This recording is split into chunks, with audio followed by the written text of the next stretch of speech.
Biarlah urapan Allah turun atas setiap jemaatmu di tempat ini pagi hari ini. Terima kasih Tuhan Yesus, terima kasih. Kami mau bersuka cita, kami mau bersorak-sorai memuliakan namamu. Di dalam nama Tuhan kami Yesus Kristus kami sudah berdoa dan mengucap syukur. Haleluya. Amin. Tetap bangkit berdiri, akan saya bacakan di dalam Mazmur 19 ayat yang ke-8, 9 dan 10. Takut Tuhan itu sempurna, menyegarkan jiwa.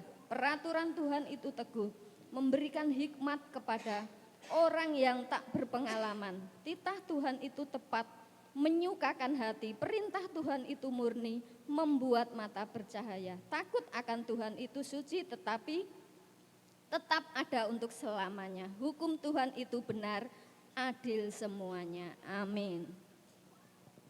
Puji nama Tuhan. Kiranya kita semakin hari semakin takut akan Tuhan ya. Masih tetap berdiri, saudara-saudara yang terkasih. Katakan samping kanan kiri, bilang bahwa Yesusku ajaib. Kita pujikan ajaib Kau Tuhan. Kita mau bersorak-sorak buat Tuhan. Haleluya Yesus. Berikan suara yang terbaik buat Tuhan saudara-saudara. Tak terbayang kebesaran-Mu dan tak terbanding kekuatan-Mu Tuhan. Kau megah bagiku.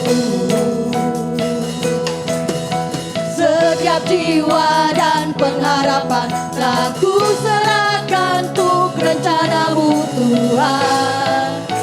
Kau Raja atasku.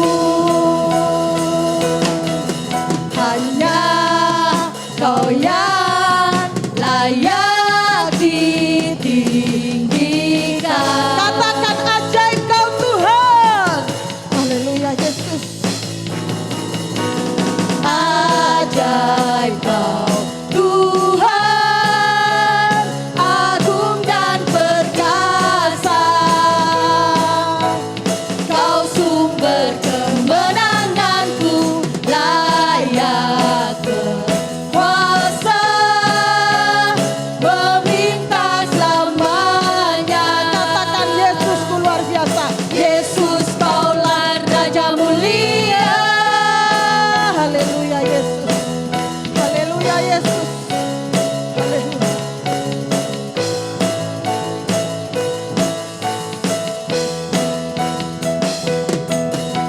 Tak terbayang kebesaran-Mu dan tak terbanding kekuatan-Mu Tuhan. Kau megah bagiku. Setiap jiwa dan pengharapan telah ku serahkan untuk rencana-Mu Tuhan. Kau Raja atasku. Haleluya Yesus. Katakan ajaib Kau Tuhan. Hanya Kau yang layak ditinggikan. Ajaib Kau Yesus. Ajaib Kau Tuhan. Haleluya Yesus. Ajaib Kau Tuhan, agung dan perkasa. Kau sumber kemenangan. Kau sumber kemenanganku, layak berkuasa, memerintah selamanya. Yesus Kaulah Raja mulia. Ajaib Kau Tuhan, agung dan perkasa. Kau sumber kemenangan kami Kau sumber kemenanganku, layak berkuasa, memerintah selamanya. Yesus Kaulah Raja mulia. Katakan ajaib Kau Tuhan. Angkat tangan kita buat Tuhan. Haleluya Yesus.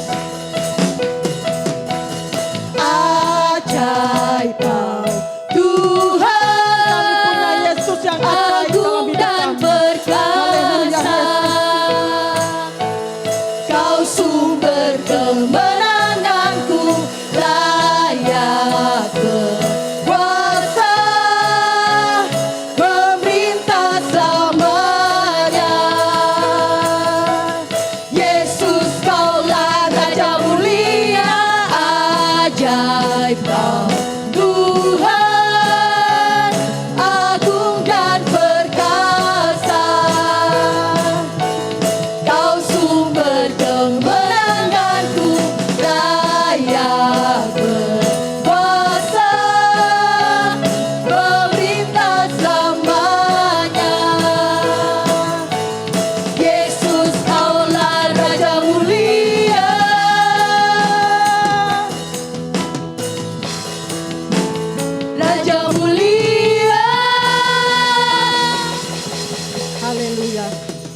Jemaat saya persilakan untuk duduk kembali.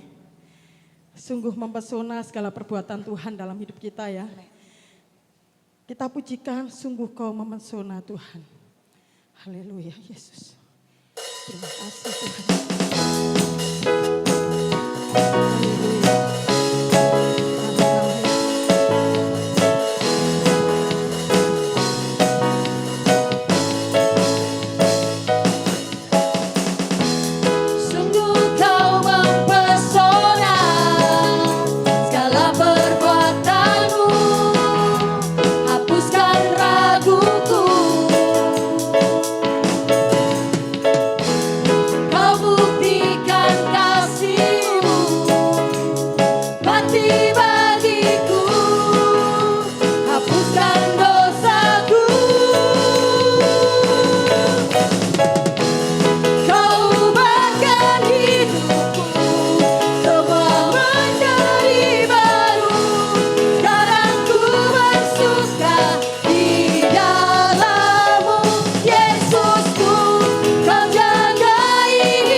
Haleluya. Sukacita saudara-saudara terkasih. Amin. Di dalam Tuhan selalu ada damai sukacita ya. Di dalam Tuhan juga kita selalu ada berkat yang luar biasa. Bukan berkat secara jasmani, tetapi yang terutama kalau boleh ya saya menyaksikan cinta kasih Tuhan. Di saat saya mengalami berkat rohani yang luar biasa dalam hidup saya. Berkat jasmani tidak kita minta tapi Tuhan selalu sediakan. Di setiap musim hidup kita ya saudara-saudara terkasih. Kita mau belajar, boleh kita repot, boleh kita terlalu sibuk ya. Kasih waktu sedikit saja buat Tuhan setiap pagi ya. Sedikit saya mau menyaksikan kita kasih Tuhan saudara-saudara. Saudara-saudara pasti sudah tahu ya, bahwa selama ini saya mendapatkan penghasilan dari akun TikTok ya. Pada waktu penutupan, akun TikTok tidak bisa jualan lagi. Di situ keimanan saya diuji sama Tuhan. Saya meninggalkan Tuhan apa enggak ya. Padahal jelas-jelas saudara-saudara tahu, baru saya ngambil rumah, cicilan lumayan mahal ya. Penghasilan suami saya juga 1 minggu berapa gitu ya, cukup buat keseharian ya. Di situ saya percaya Tuhan, kalau Tuhan yang sudah membuka pintu jalan buat saya, Tuhan pasti sediakan. Saya ikuti aja ya, prosesnya Tuhan ya saya ikuti. Gak bisa jualan hampir 4 bulan kalau gak salah ya. Saya tetap nggak ada beban, santai karena saya itu punya Tuhan gitu loh. Pasti Tuhan menyediakan. Di saat saya tidak ada penghasilan, suami saya yang berkatnya diangkat ya. Ada berkat ya suami saya untuk 4 bulan itu ya. Terus makin kesini juga ya, setelah dibuka ya, Tuhan sungguh luar biasa saudara-saudara. Nggak pernah saya bayangkan, apalagi saya juga nggak sekolah tinggi ya, saya nggak ngerti tentang media-media sosial, tidak ngerti ya. Di saat pagi saya sudah selesai beres-beres masak ya. Saya menyempatkan waktu di kamar merenungkan firman Tuhan, saya saat teduh. Terus saya kerja ya, saya live di, saudara-saudara tahu. Dalam waktu 7 hari, penjualan saya itu paling tinggi. Sampai 750 produk, bayangkan 7 hari. Saya nangis ya Tuhan, sungguh mempesona segala perbuatanmu dalam hidup saya. Benar kata Bapak Gembala ya, selalu saya pegang perkataan Bapak Gembala.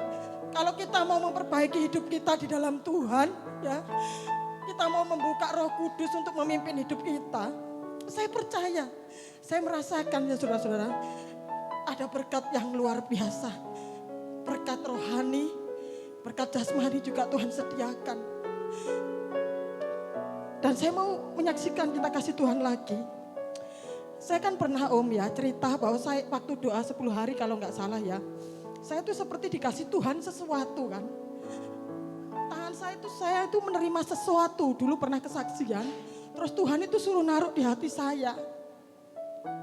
Saya baru sadar saudara-saudara apa yang dimaksud Tuhan, apa yang diberikan Tuhan itu.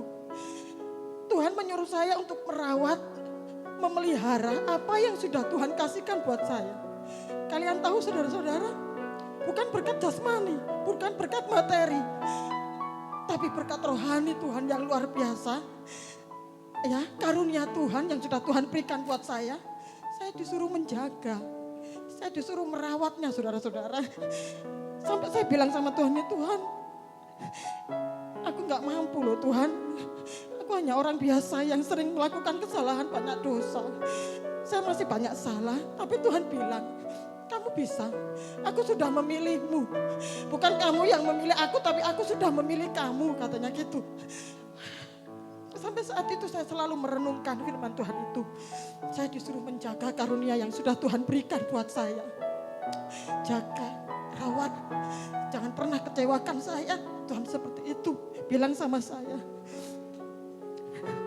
Demikian kesaksian yang bisa saya sampaikan buat saudara-saudara. Ayo, kalau saya bisa diurapi Tuhan, kalau saya bisa menikmati kuasanya Tuhan yang luar biasa, saudara-saudara di tempat ini pasti bisa merasakan Tuhan yang luar biasa. Merasakan pribadinya Tuhan, setiap apapun yang akan kita lakukan sebagai anak. Ya kan, pasti kita tahu perasaan Bapaknya kalau kita mengecewakannya atau menyakiti hatinya. Haleluya, terima kasih. Demikian kesaksian saya saudara-saudara. Haleluya. Mari kita persiapkan hati kita untuk menerima berkat firman Tuhan. Tuhan, kami mau hidup bagi-Mu. Kami sudah menyerahkan hidup kami ini ke dalam tangan-Mu. Engkau yang berdaulat buat kami. Terima kasih Yesus. Terima kasih. Jemaat saya undang untuk bangkit berdiri. Kita sungguh-sungguh datang kepada Tuhan. Haleluya Yesus. Haleluya. Haleluya Yesus. Yesus, Kaulah kebenaran dalam hidup kami. Pimpin hidup kami Tuhan. Jangan pernah tinggalkan kami. Haleluya. Haleluya Yesus. Haleluya. Haleluya Yesus.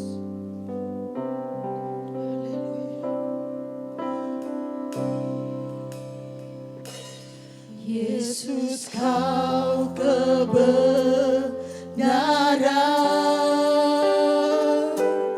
yang menyelamatkanku. Kau memberikanku hidup dan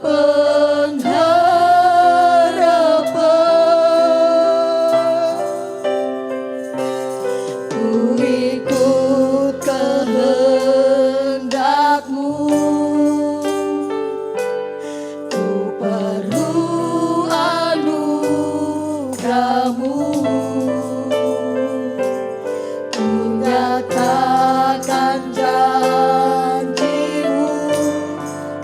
kepadaku. Kita pujikan dengan sungguh-sungguh, saudara-saudara. Yesus, kau kebenaran yang menyelamatkanku. Kau memberikanku hidup dan pengharapan.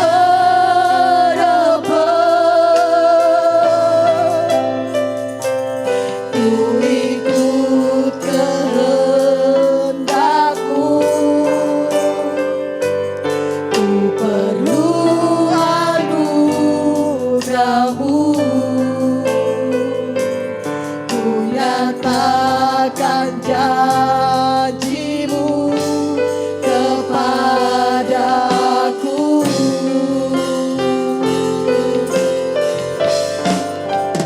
Kalau ku hidup bagimu, hatiku tetap menyembahmu. Dunia tak bisa menjauhkanku dari kasih-Mu.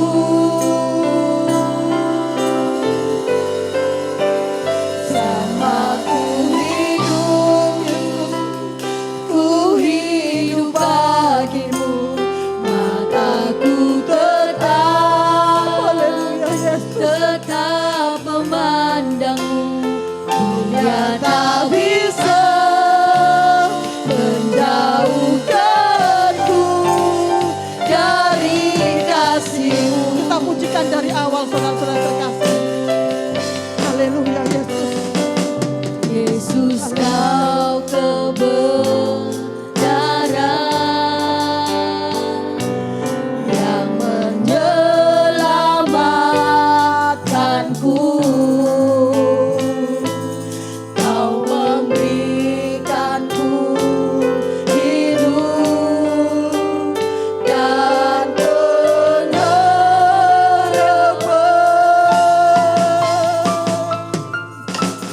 Ku ikut kehendakmu. Ku perlu anugerahmu.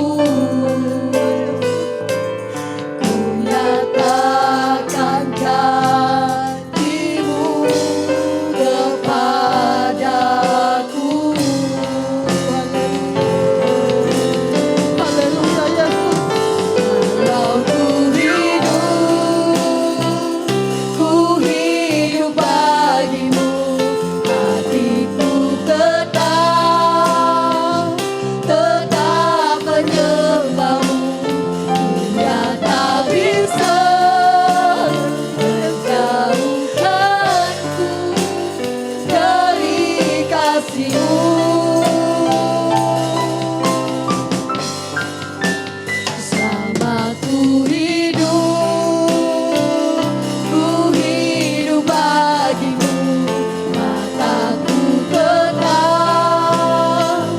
tetap memandangmu.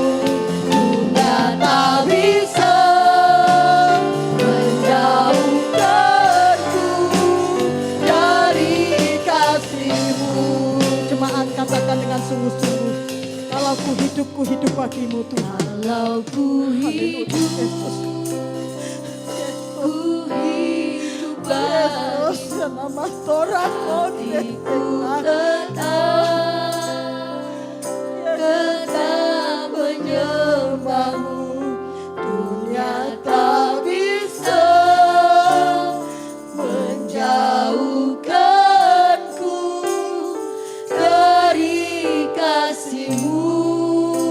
Selama ku hidup bagimu Tuhan. Selama ku hidup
Aleluya, Yesus.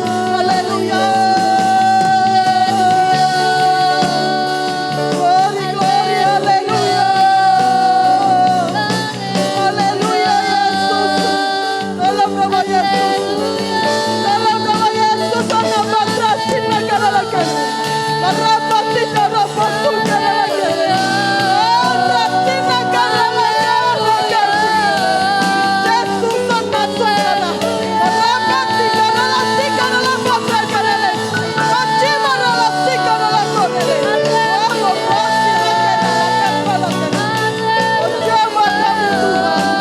dalam nama Yesus, kuasa Roh Kudus mengalir, kuasa Roh Kudus mengalir, orang cekir dalam kuasa. Dalam nama Yesus, Yesus sangat Yesus, Yesus, haleluya, haleluya, Yesus, haleluya, haleluya, Yesus, haleluya, Yesus. Dalam nama Yesus, adalah sinar dalam kuasa. Orang sinar dalam Yesus. Yesus sangat terkasih dalam masyarakat.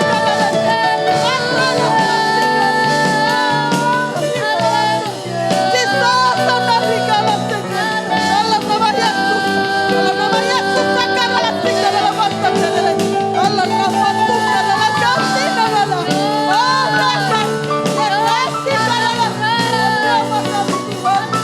dalam kami boleh merasakan pribadi. Dalam nama Yesus, dalam nama Yesus, haleluya, haleluya, dalam nama Yesus, oh Jesus, haleluya, orang saudara pakasih dalam masuk dalam patah irapo saudara kalah, Yesus, haleluya, makasan dan apa kata. Terima kasih Yesus, terima kasih Yesus. Ku hidup, kami mau hidup bersama-Mu Tuhan. Hidup bagimu, Kami menyerahkan hidup kami ke dalam tangan-Mu. Kami mau tetap menyembah-Mu. Kami mau tetap memandang-Mu Yesus. Tak bisa Orang kasih nakal. menjauhkanku dari kasih-Mu. Haleluya, haleluya.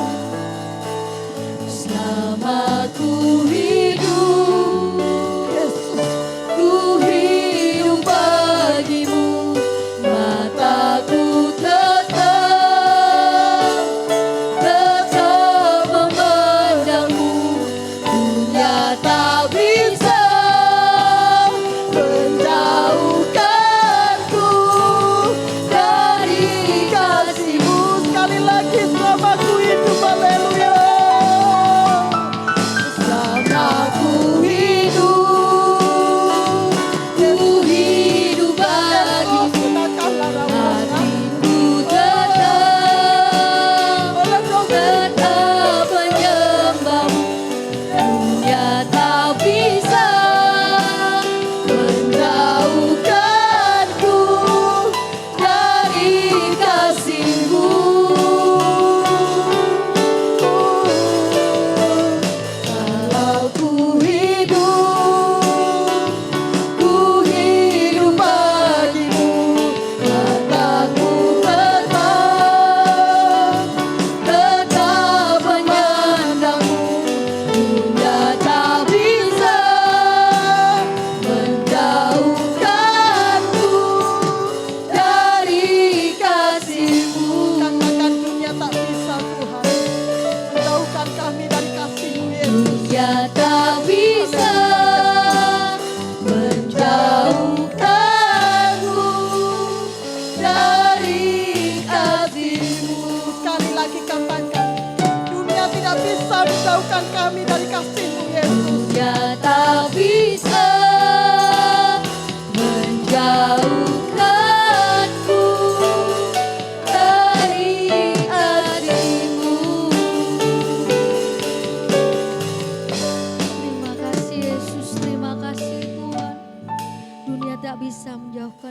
dari Engkau Tuhan.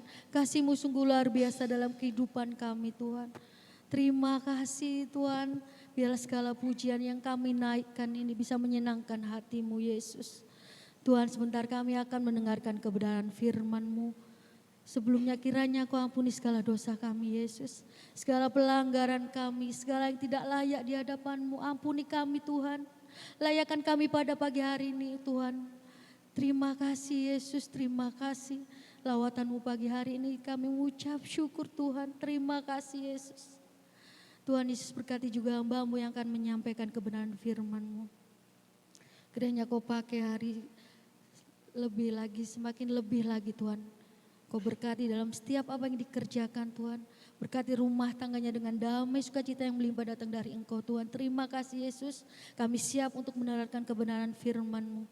Hanya di dalam nama Tuhan Yesus Kristus. Haleluya. Amin.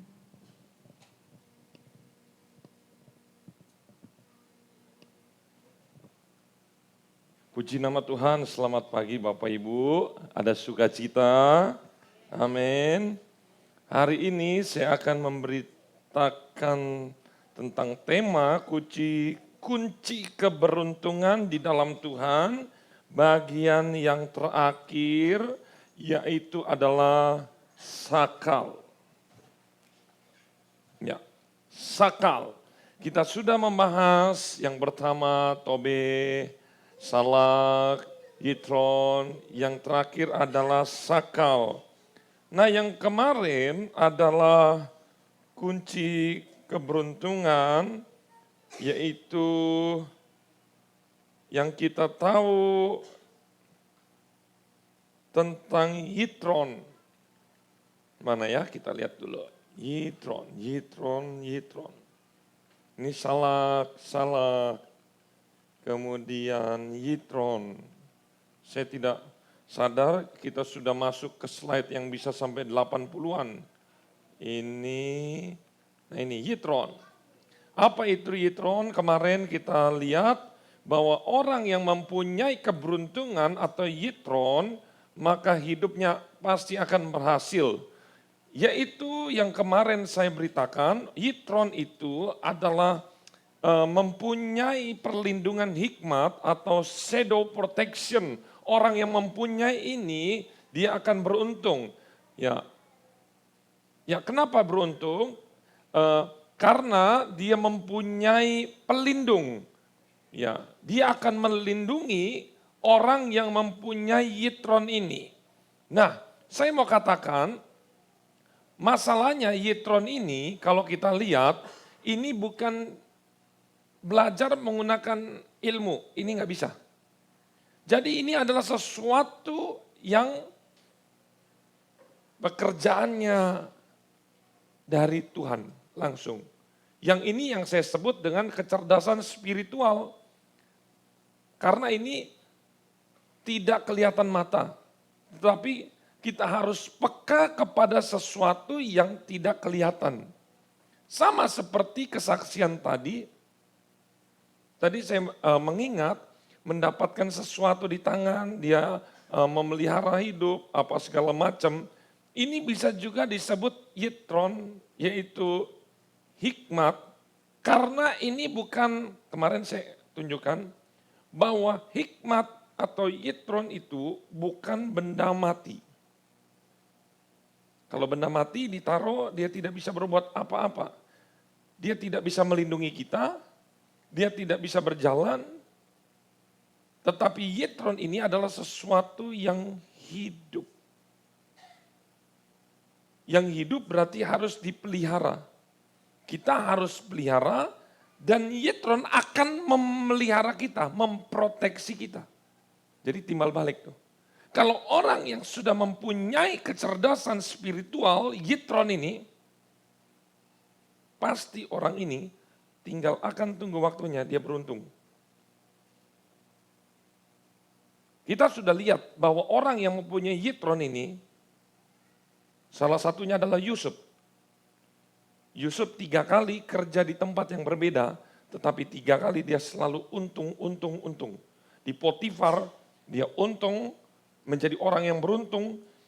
Mungkin kalau Yusuf di Jawa sini mungkin dinamakan si untung. Ya. Kemudian dia dimasukin penjara, masih juga beruntung. Kemudian dia menjadi orang kedua di Mesir, di bawahnya Firaun. Apalagi itu, sangat-sangat beruntung. Bahkan Firaun mempunyai pikiran, untung, pasti saya mempunyai. Bahkan bukan hanya Firaun, seluruh rakyat Mesir mempunyai pikiran begini. Untung ada Yusuf.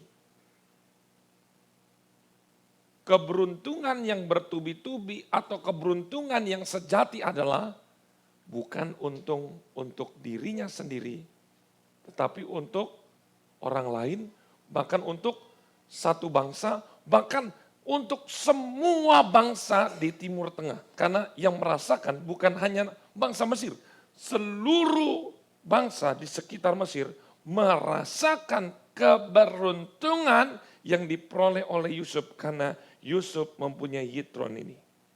Amin. Bapak Ibu, perhatikan ini. Jangan remehkan Yitron ini. Bapak Ibu, tadi pembacaan Alkitab pertama itu juga menyangkut-nyangkut semua itu. Bagus, nanti lihat di YouTube lagi ayatnya. Orang yang punya ini, hidupnya pasti akan beruntung. Tetapi yang terakhir, sesuatu yang lebih dahsyat lagi adalah sakal. Siap menerima keberuntungan? Katakan kiri kananmu, kamu beruntung. Amin, haleluya. Mari kita buka semua, 1 Raja-Raja 2 ayat yang ketiga. Saya berharap Bapak Ibu sudah mendengarkan. Siapa di sini yang hari ini adalah sesi keempat yang tidak pernah bolos? Angkat tangan. 1, 2, 3, 4. Istri saya, anak saya, nah ini. Oh ya, nggak pernah bolos ya. Wah, bagus. Katakan kepada dirimu, saya beruntung. Haleluya. Bapak Ibu, saya juga nggak tahu kenapa tiba-tiba saya membawakan ayat ini sampai 4 seri. Harusnya di dalam Alkitab cuma 1, beruntung. Tapi ternyata beruntungnya dalam Alkitab itu beda-beda. Jangan percaya kepada Sionaga. Kalau lahir Sionaga, ini kan nih, sekarang nih, Sionaga nih. Lahir Sionaga, beruntung. Terus kalau begitu, anaknya naga, ular, berarti apa? Nggak beruntung. Waduh, kasihan. Tikus, apa, sio babi, waduh, digoreng nanti. Nah ini hati-hati.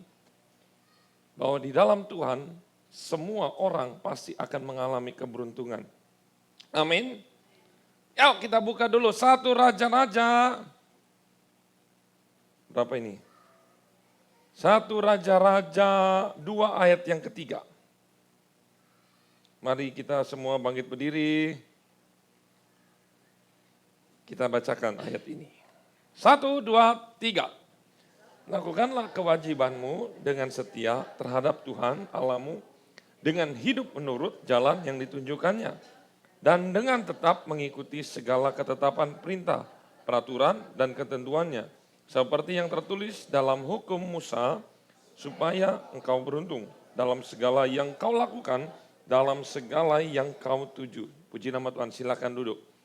Bapak Ibu, saudara-saudari yang belum mengikuti seri firman Tuhan ini, ikuti di YouTube 1, 2, 3, 4. Kalau engkau mau beruntung. Sekali lagi, kalau engkau mau beruntung, ikuti ini. Ini penting, sangat penting. Lihat di sini. Sakal, dalam terjemahan, kita lihat di sini dulu. Yang bagian pertama. Kalau kita baca ini 1 Raja-Raja 2 ayat 3 ternyata ini cerita tentang Raja Daud memberikan wasiat. Namanya kalau wasiat itu penting atau enggak penting? Penting. Apalagi ini adalah wasiat terakhir sebelum Raja Daud wafat. Berarti Raja Daud selama dia hidup, dia mempunyai rahasia yang sangat luar biasa. Sebagai orang yang selalu beruntung, bayangkan Daud yang masih muda melawan Goliat yang besar, dia menang. Melawan mertuanya dan tentara-tentaranya, dia selalu menang. Lolos lebih tepatnya, karena dia tidak mau melawan mertuanya. Meskipun mertuanya ingin membunuh, tapi dia nggak mau. Nggak level lah. Saya nggak level membunuh orang yang diurapi Tuhan. Dimanapun dia mengalami orang lain berkata gagal, tapi disitulah dia mengalami keberuntungan sakal. Ini dia. Dia selalu mengalami keberuntungan sakal. Dimanapun dia kepepet, sakal datang. Dimanapun dia terjepit, sakal datang. Ini orang ajaib. Saya mau katakan, Salomo tidak ada apa-apanya dengan Daud. Mungkin ada orang berkata, Salomo adalah orang raja terkaya. Mungkin betul juga, tetapi sebenarnya harta kekayaan daripada Salomo untuk membangun bait Allah itu semuanya dari Daud. Daud itu luar biasa. Bapak Ibu kalau misalnya ke Israel, yang ditunjukkan sampai sekarang adalah kubur Raja Daud. Bukan Raja Salomo, katanya yang paling hebat, tapi ternyata kalah sama bapaknya. Bukan juga Raja Saul, Raja Daud. Padahal Raja Salomo kuburnya kan lebih baru. Iya kan? Tetapi sampai sekarang yang tetap dipelihara Raja Daud. Bahkan di Alkitab, Yesus disebut anak Salomo atau anak Daud? Anak Daud. Saya katakan kunci sukses selama Salomo hidup adalah ini. Coba kita baca lagi. Lakukanlah kewajibanmu dengan setia terhadap. Tuh. Terjemahan lama berkata, kalau kamu mau beruntung, mau berhasil dalam apa saja yang kamu lakukan dan kemanapun kamu pergi. Jadi beruntung, terjemahan lama menerjemahkan beruntung itu berhasil. Bahasa Indonesia sehari-hari dikatakan, loh di sini agak berbeda loh Bapak Ibu. Beruntung, terjemahan baru kita. Berhasil, terjemahan lama. Bahasa Indonesia sehari-hari dikatakan, kalau supaya engkau bijaksana dalam segala sesuatu yang kau perbuat. Apa hubungannya bijaksana dengan beruntung, dengan berhasil? Perhatikan baik-baik, ada 5 arti. Tapi yang saya akan bahas cuma 3.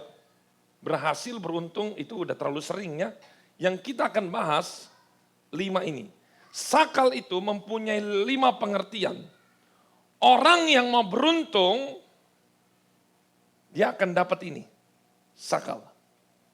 Memperhatikan, memahami, berakal budi, berhasil, beruntung. Dan semuanya ini adalah termasuk kategori orang yang cerdas secara emosional. Tetapi mungkin Bapak Ibu akan bertanya, kenapa akal budi itu adalah kecerdasan emosional? Nanti saya akan bahas di situ. Bukan kecerdasan intelektual.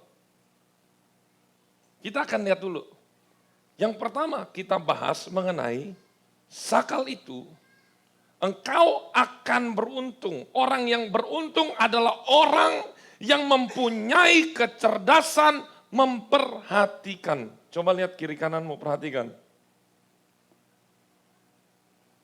Bajunya apa? Jepitnya apa? Perhatikan. Kalau perhatikan berarti menggunakan indera apa Bapak Ibu? Indera mata. Bukan ini ya, lebih kepada mata. Perhatikan.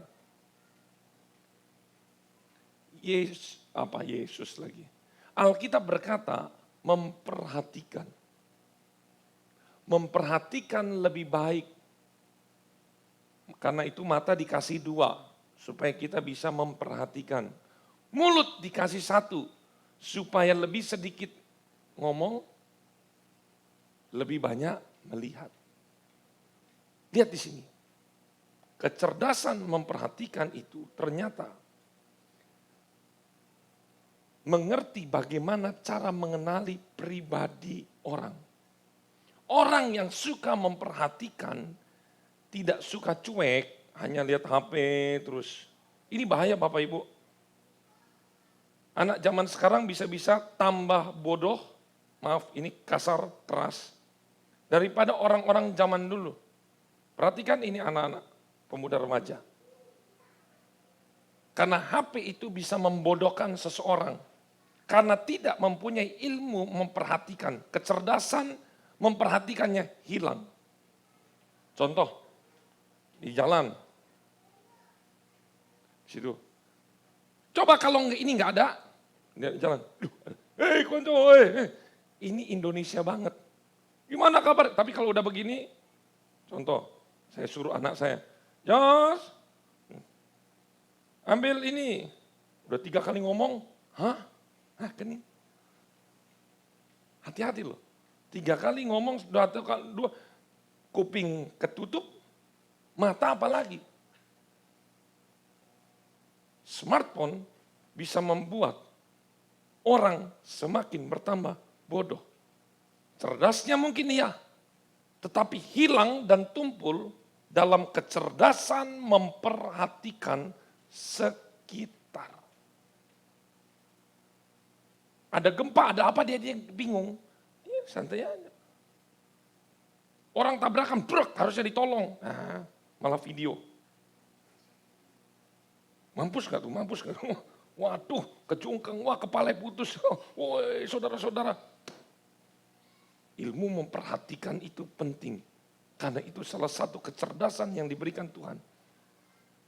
Kalau orang hilang dalam kecerdasan memperhatikan sekitarnya, firman Tuhan seringkali, Yesus bahkan berkata, orang bodoh. Karena Yesus itu kuat secara kecerdasan emosional. Coba bilang kiri kananmu, memperhatikan. Memperhatikan. Bilang. Saya ngomong aja gak bilang kamu. Tuh. Nyambung gak? Dong gak? Ayo.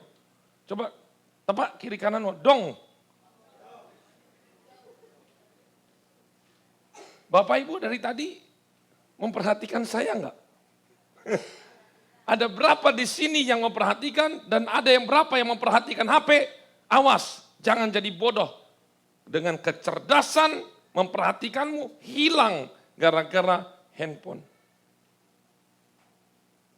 Ngeri. Harusnya suami perhatian sama istri, istri perhatian sama suami, orang tua kepada anak, tapi gara-gara handphone, semua perhatian sama handphone. Tidak perhatian dengan keluarga. Handphone penting, semua butuh. Tetapi kita harus memanajemen dengan baik.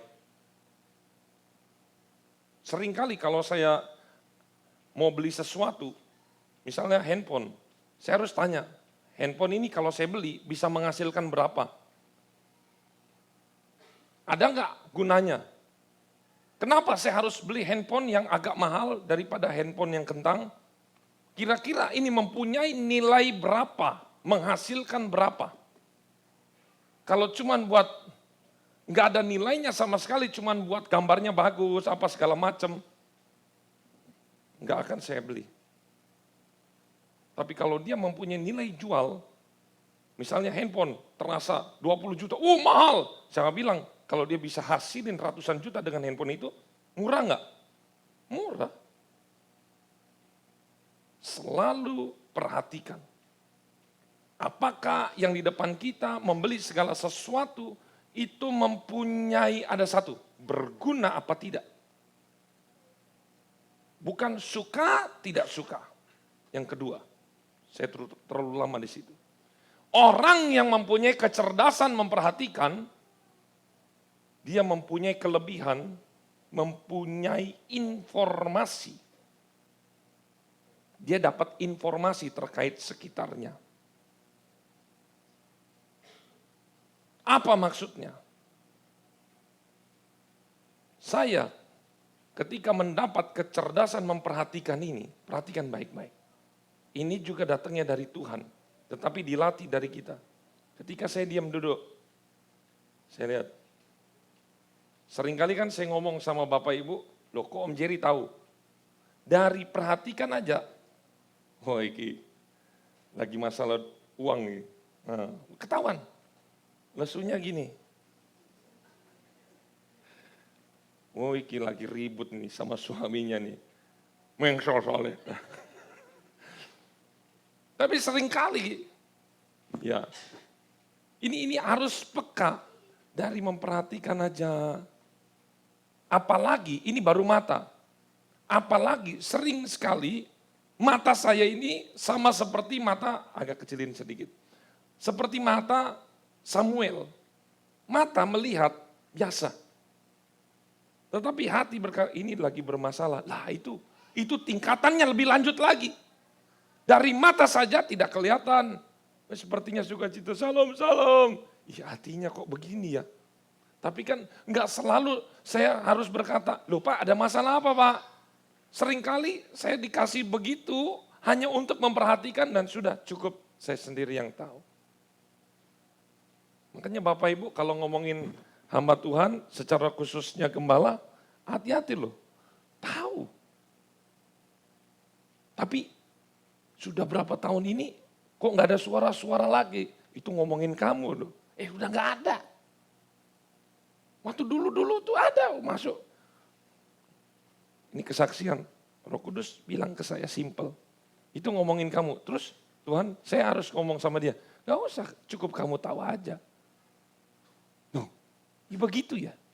Nah itu kecerdasannya di yang sebelumnya. Salak.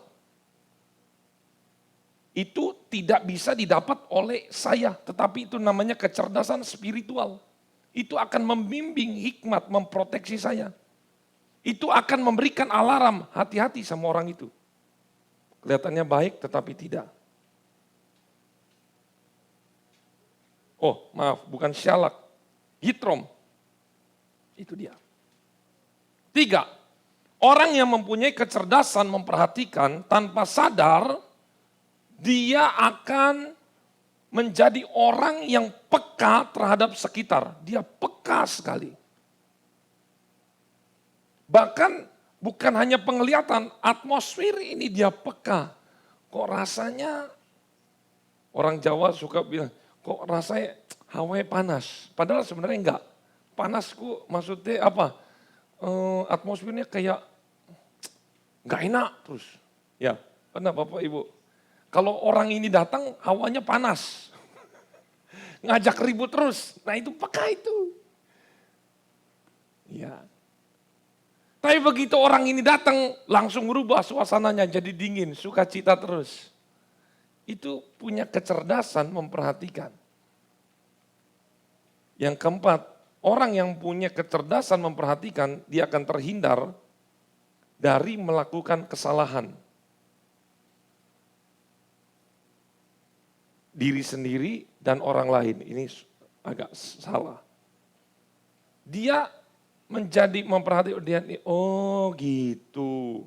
Jadi dia bisa belajar dari kesalahan orang lain.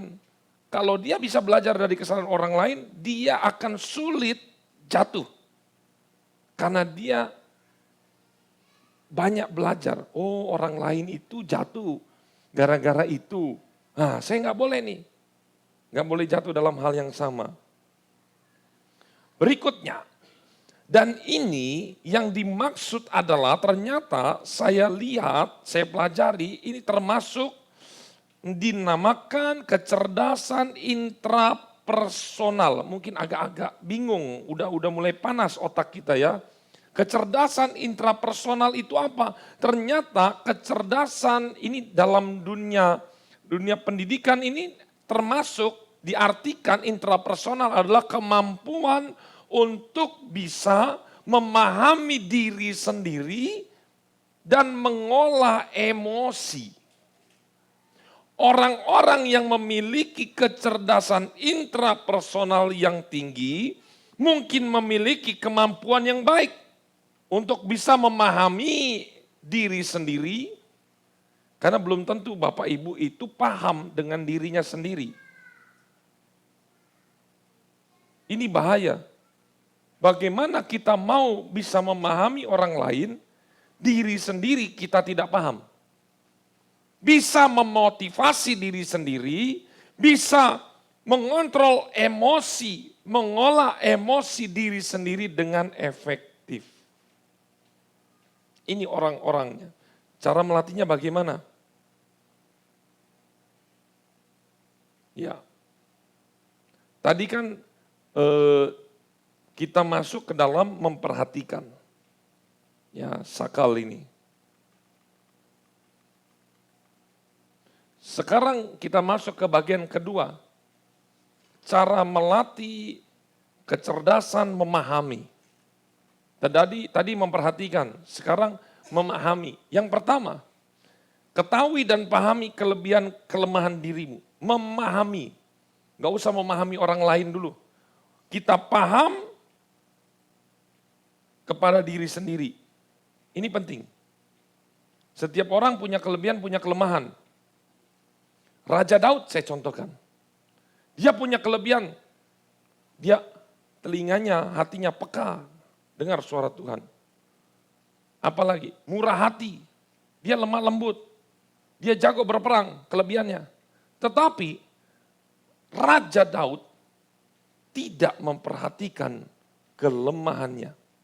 Ternyata Raja Daud, kalau saya simpulkan, dia lemah terhadap wanita.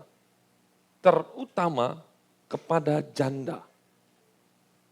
Mungkin Bapak Ibu, kita harus berimbang. Alkitab banyak menyatakan bahwa Raja Daud itu lebih menyukai janda daripada perawan gadis. Betul.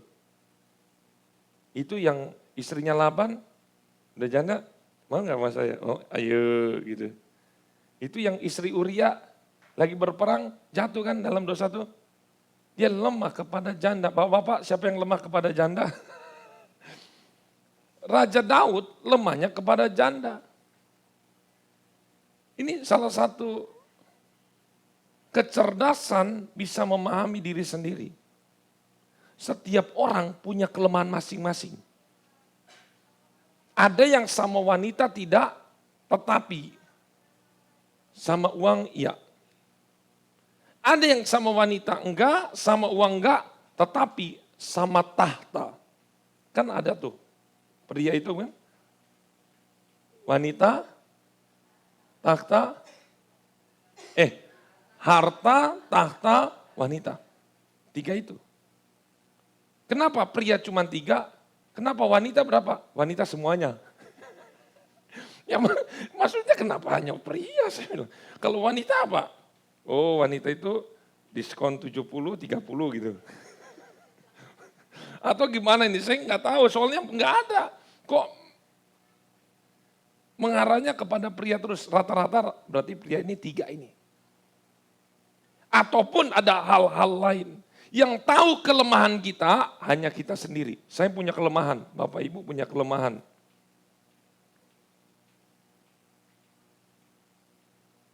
Petrus, kelemahannya apa? Ada yang tahu Petrus kelemahannya? Hah? Mulut besar. Kalau Yudas kelemahannya apa? Hah? Duit. Itu. Karena dia bendahara. Kelemahannya uang. Saya ingat-ingat lagi. Yang tidak punya kelemahan siapa ya? Oh ya, betul. Saya sampai lupa. Yesus, betul. Kalau Yesus punya kelemahan, berarti Yesus bukan Yesus Tuhan. Oke, bagian kedua, amati bidang yang dikuasai dan kurang dikuasai. Ini penting. Contoh, anak-anak kita, dia unggul dalam bidang tertentu, itu yang dikejar terus diasah. Jangan paksakan ikan untuk panjat pohon. Karena bagaimanapun kodratnya ikan adalah berenang. Seringkali orang tua memaksakan diri sendiri dan memaksakan anaknya untuk anak panjat pohon padahal dia jagonya berenang. Mengertilah maksud saya ini? Amin. Kalau kita kuasai bidang tertentu, talenta tertentu, jalan. Bapak Ibu juga sama dalam pelayanan. Kalau Bapak Ibu punya talenta di nyanyi, mari bernyanyi.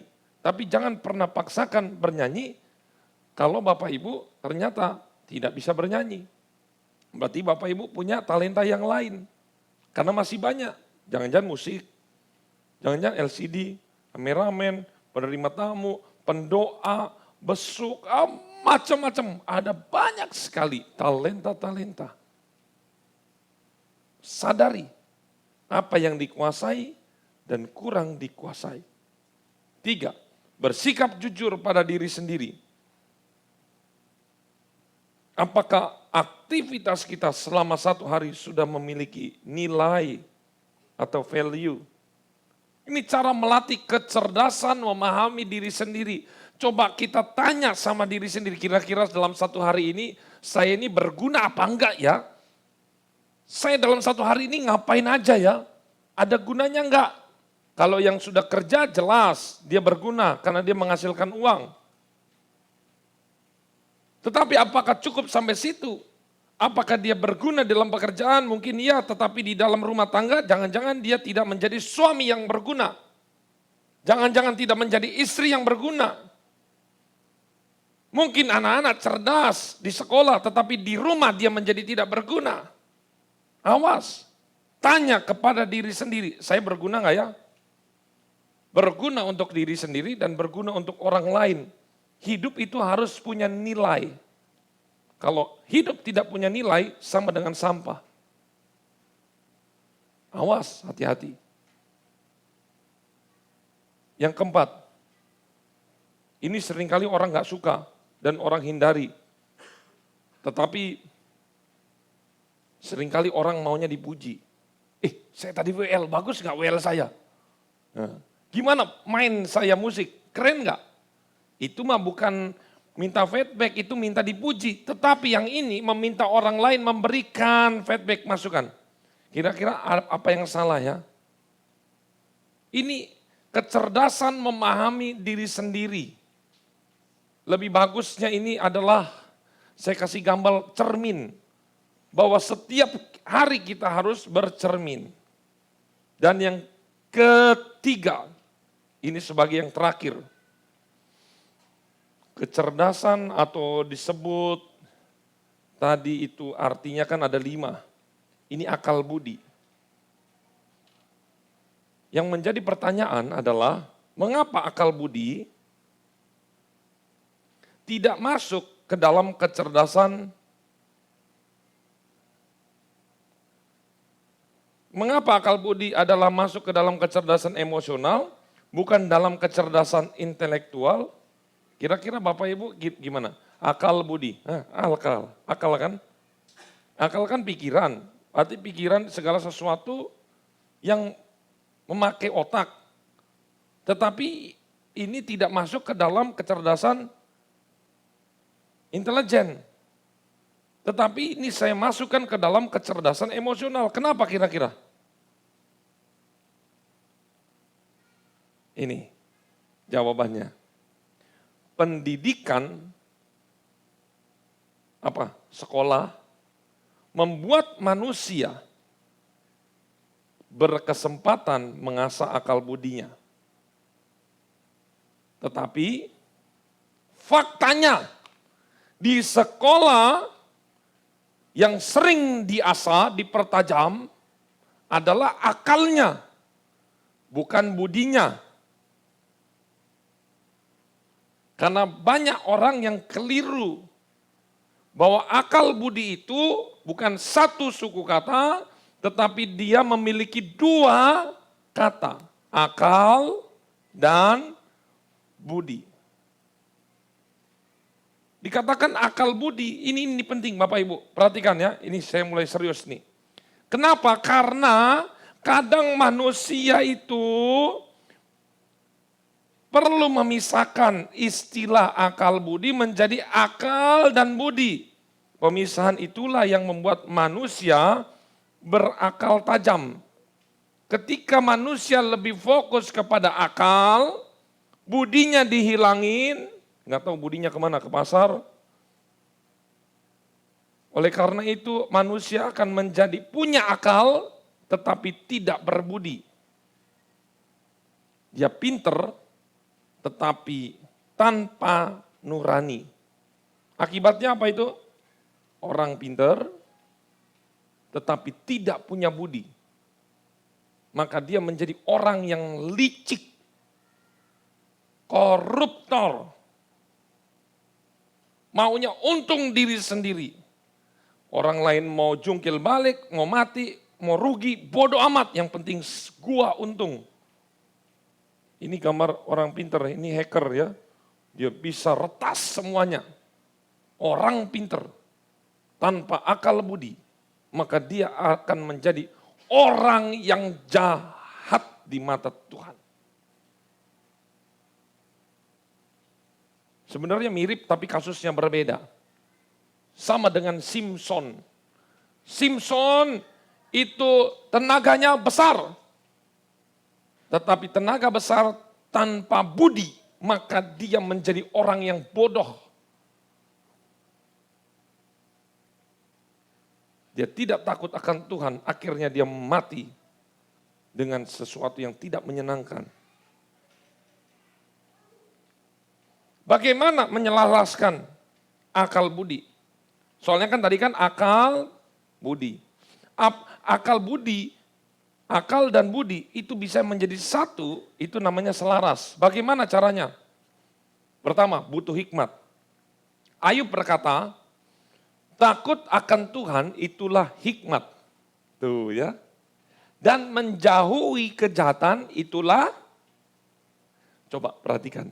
Menjauhi kejahatan adalah, tetapi saya mau katakan menjauhi kejahatan itu bukan akal doang, tetapi ada budi.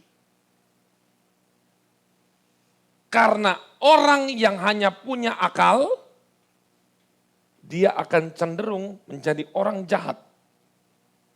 Makanya akal itu tidak berguna di mata Tuhan kalau tidak ada budi. Di sini siapa? Ada namanya budi. Beruntunglah engkau karena kita akhir zaman butuh budi.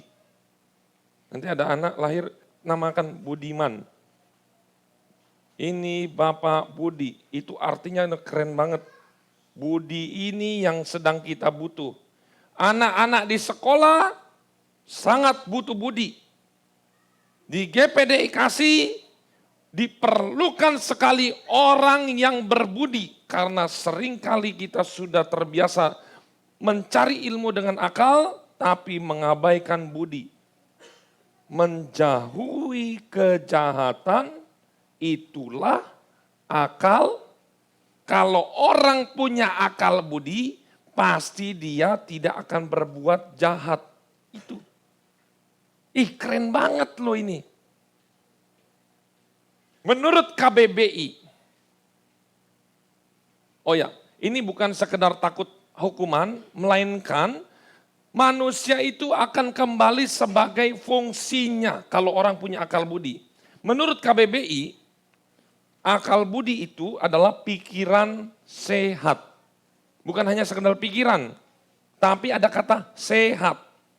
Akal bukan hanya sekedar akal, tetapi akal yang sehat. Kalau begitu akal disebut sehat, itu bagaimana Pak? Ini dia. Perhatikan ya, lihat ya baik-baik. Akal barulah bisa disebut akal sehat bila akal ada bersama-sama dengan budi. Akal tanpa budi sakit. Akal bersama dengan budi sehat. Katakan kiri kananmu yang mulai ngantuk, jangan ngantuk. Semangat. Ayo. Nanti budinya hilang loh. Mau punya budi? Ya, perhatikan baik-baik. Berikutnya, orang yang punya akal budi, itu dia bisa membedakan mana yang baik dan jahat. Ini berhubungan dengan dosa. Makanya anak-anak kita seringkali, ini dosa enggak? Itu dosa enggak? Selalu baik dan jahat. Dosa dan tidak dosa. Tetapi yang kedua, bisa membedakan akal budi ini berguna dan tidak berguna. Bisa membedakan mana yang berguna dan tidak berguna. Jadi arti dari akal budi adalah orang yang berakal sehat, ini dia, pasti memilih yang baik dan yang berguna. Jadi saya simpulkan ini, akal budi itu adalah orang yang pasti menggunakan pikirannya untuk segala sesuatu yang berguna, yang baik di mata Tuhan dan baik di mata manusia. Itu baru disebut akal budi. Gak mungkin akal budi itu merugikan. Ini lihat, seorang yang mampu mengolah masalah dan memutuskan segala sesuatu dengan bijaksana. Itulah akal budi. Yang kedua, seseorang yang tidak menguntungkan diri sendiri tetapi demi kebaikan sesama. Karena akal budi itu musuh beratnya adalah orang yang egois. Itu udah pasti. Karena orang yang egois adalah orang yang tidak punya akal budi. Karena orang egois itu cenderung mementingkan kepentingan dirinya dan mengabaikan sesama. Orang yang egois tidak bisa membedakan dosa dan tidak dosa, baik dan jahat, berguna dan tidak berguna. Hanya dipikirin hanya untuk dia saja. Berguna untuk saya enggak ya? Dia enggak peduli orang lain itu merugikan, enggak bisa. Jadi orang egois itu dijamin akal budilnya nol. Yang penipu-penipu segala macam itu merugikan orang itu tidak punya akal budi. Karena selalu merugikan orang lain tetapi hanya fokus menguntungkan dirinya.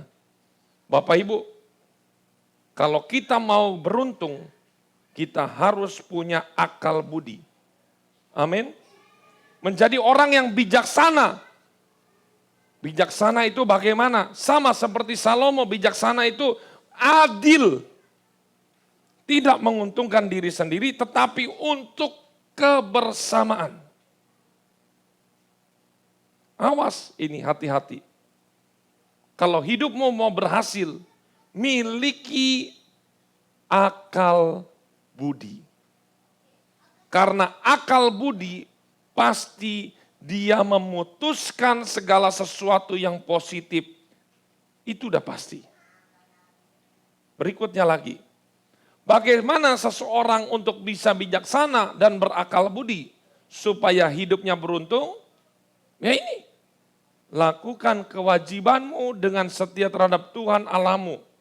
Saya munculin lagi ayatnya.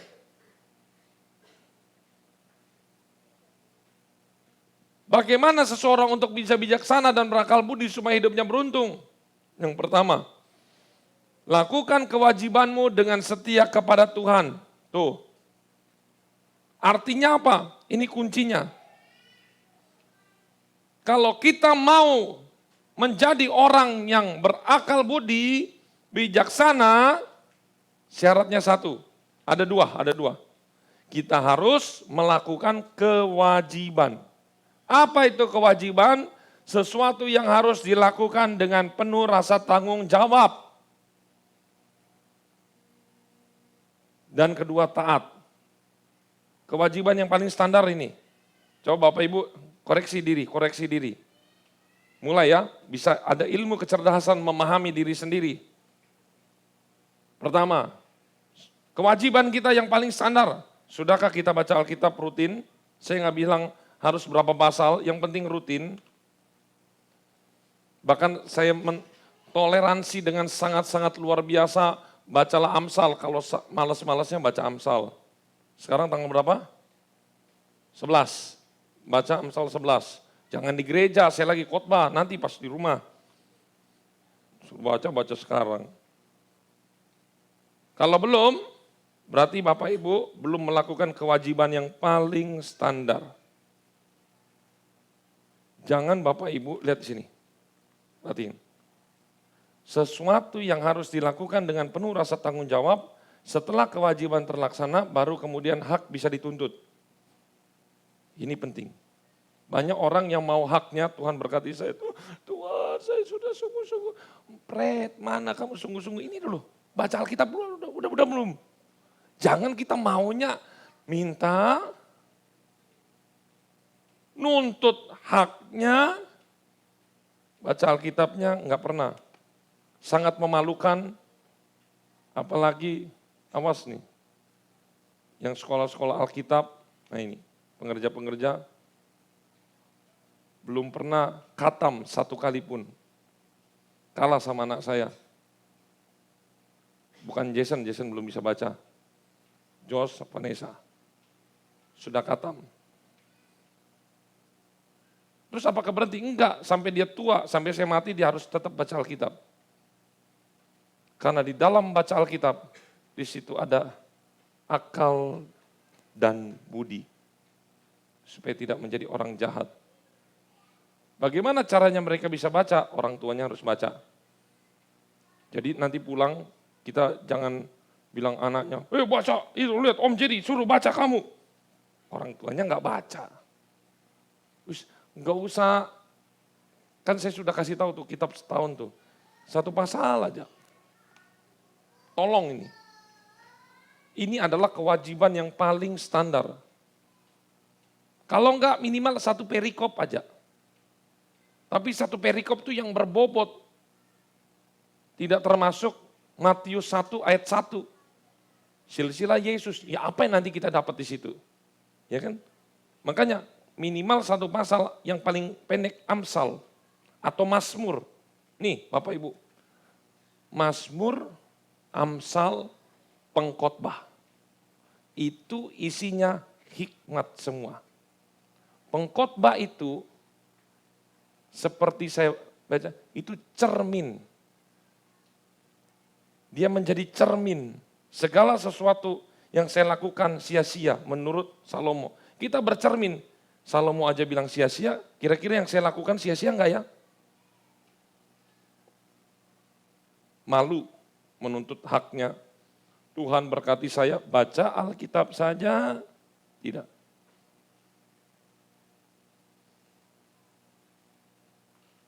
Saya harap semua banyak yang bertobat di sini, baca Alkitab.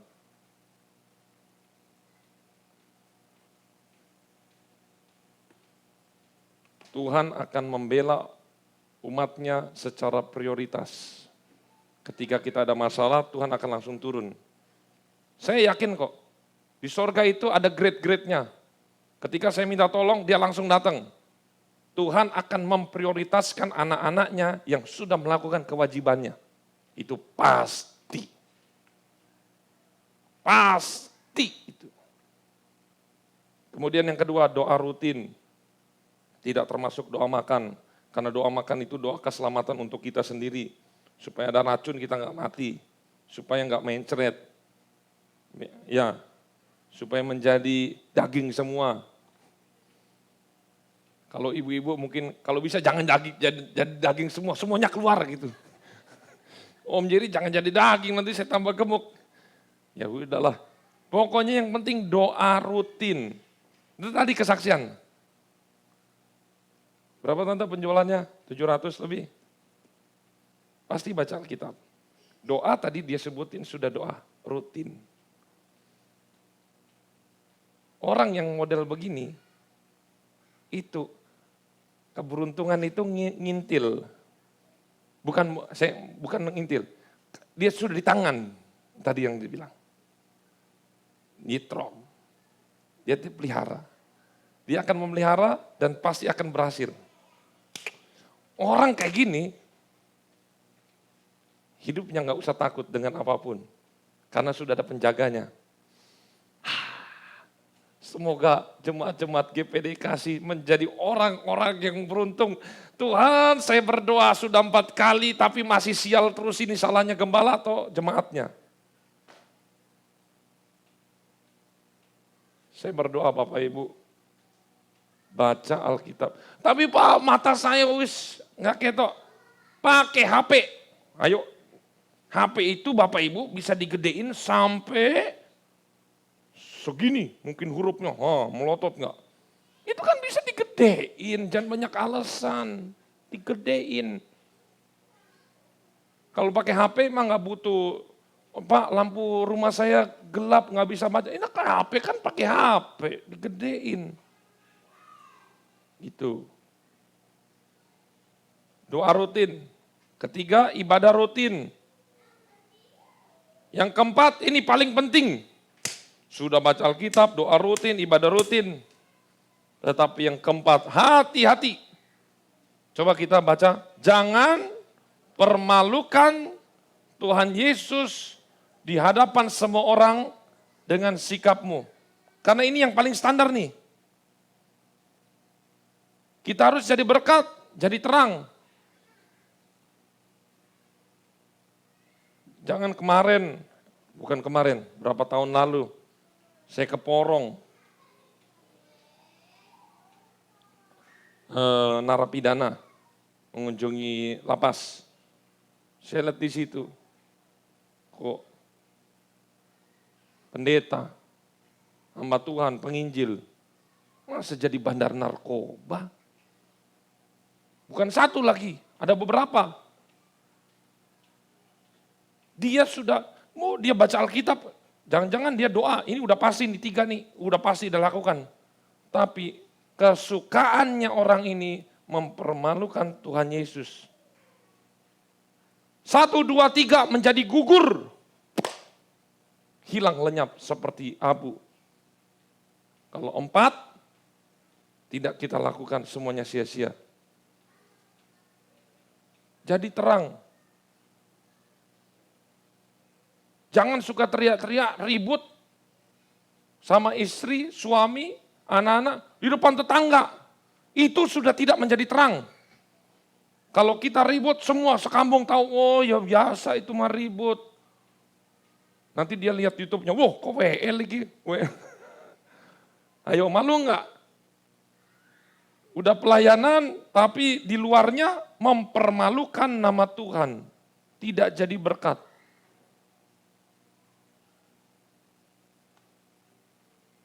Harus jadi berkat.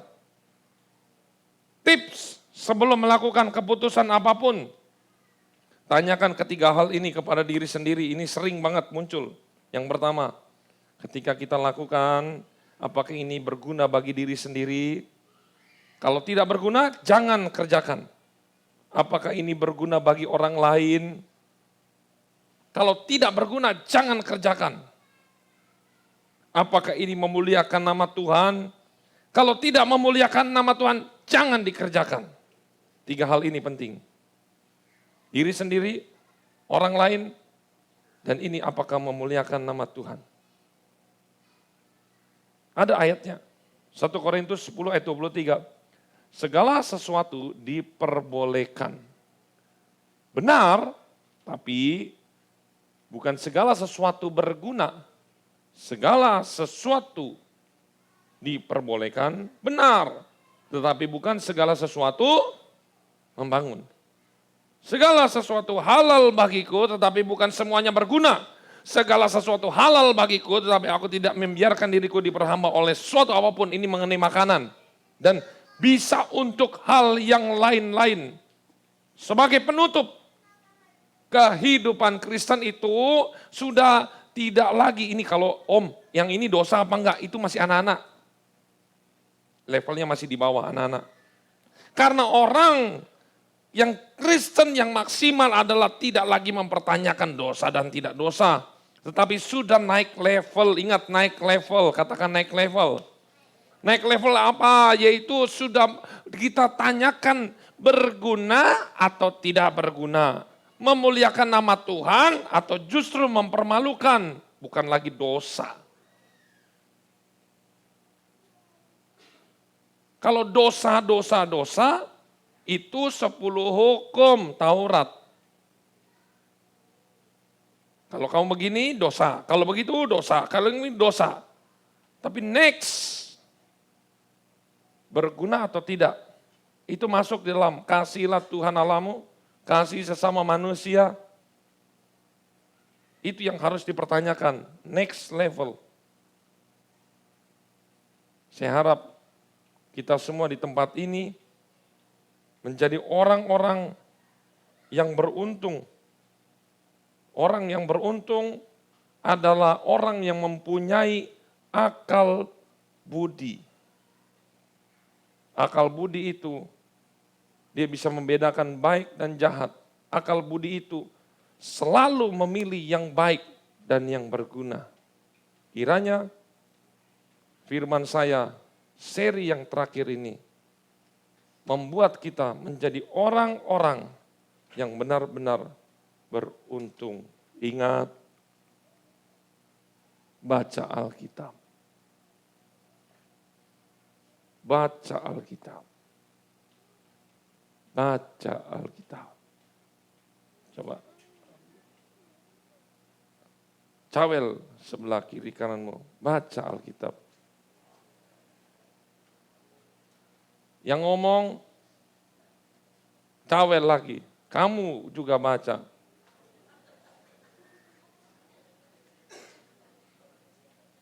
Ini bulan apa? Februari.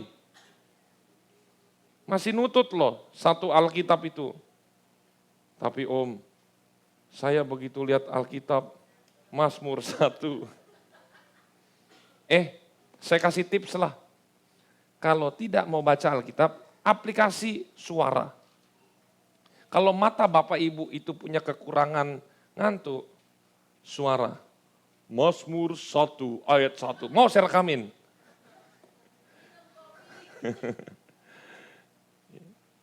Kalau sudah ngantuk, lihat masalahnya. Lihat masalah, nggak ngantuk. Kalau lihat masalah kan nggak bisa tidur. Lihat Alkitab, itu memang kerjaan iblis. Iblis mau supaya kita tidak beruntung. Makanya sebelum baca Alkitab yang ngantuk, tumpang tangan dulu. Mata kita dalam nama Yesus, mata saya terbuka. Karena iblis tahu kunci keberhasilan itu firman Tuhan. Kalau Bapak Ibu tidak baca firman Tuhan, Bapak Ibu kalah sama iblis. Karena iblis hafal dari Kejadian sampai Wahyu. Iblis saja mencobai Tuhan Yesus 3 kali menggunakan salah satunya Mazmur. Dia tahu loh, dia tahu dan jangan-jangan saya menduga iblis setiap hari dia baca Alkitab. Supaya apa? Supaya dia bisa melawan orang-orang percaya. Nanti dia gampang, lu aja gak rajin, gua yang rajin ini. Aduh, kok jadi begini ceritanya? Ingat, kalau iblis saja tahu firman Tuhan, baca firman Tuhan, masa kita enggak? Loh kok jadi ngomong begitu? Lah ya itu, waktu iblis mencoba Yesus, memakai apa? Memakai firman. Dia sudah pelajari itu, dia sudah baca dulu, baru dia serang. Makanya, terkutuklah orang yang memakai Alkitab untuk menyerang orang lain. Bapak Ibu, jangan serang suamimu dengan perkataan firman.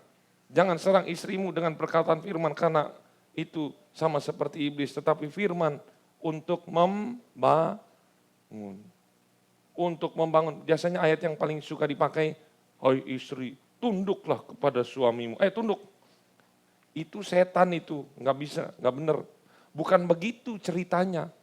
Sebelum dia suruh tunduk, suami harus mengasihi dulu. Nggak begitu.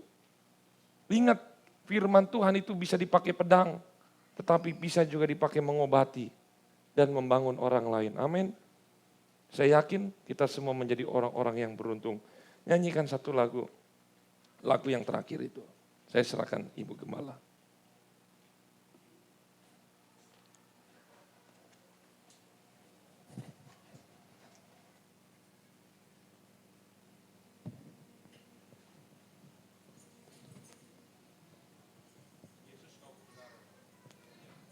Mari jemaat kita bangkit berdiri. Kita angkat kembali pujian ini, Yesus kau kebenaran.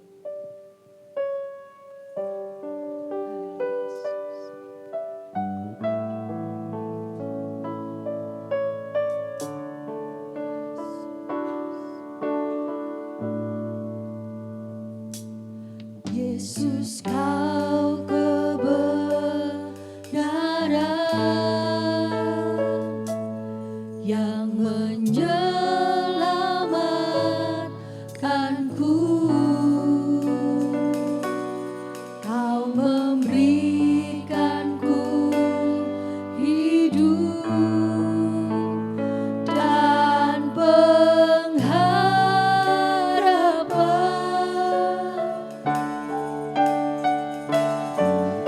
Ikut kehendakmu, ku perlu anugerahmu.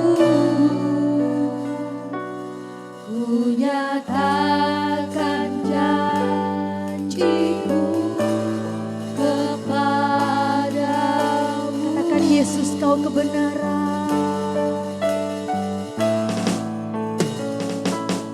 Yesus kau kebenaran